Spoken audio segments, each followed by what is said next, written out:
سبحان اللہ والحمد للہ ولا الہ الا اللہ واللہ اکبر۔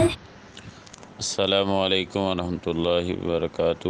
آپ کا سوال ہے کہ میں نے دودھ بوائل کر کے رکھا تو اس پہ بلائی میں جو بچے کے پاؤں کی تصویر بن گئی، تو اس میں کیا ہے؟ دیکھیں، اس میں پریشان ہونے والی کوئی بات نہیں۔ جب دودھ وغیرہ بوائل کرتے ہیں تو اس میں جو اشتعال پیدا ہوتا ہے، جو حرکت ہوتی ہے ابلنے کی وجہ سے، تو اس میں ایسا ایسا بلائی بنتی ہے، تو کئی دفعہ کئی شکلیں بن جاتی ہیں۔ تو اس میں ایسی کوئی بات نہیں پریشان ہونے والی، آپ حوصلہ رکھیں انشاءاللہ۔ تو یہ عام روٹین کی بات ہے، کبھی کسی طرح کی اوپر کوئی پکچر بن جاتی ہے، کبھی کوئی بن جاتی ہے۔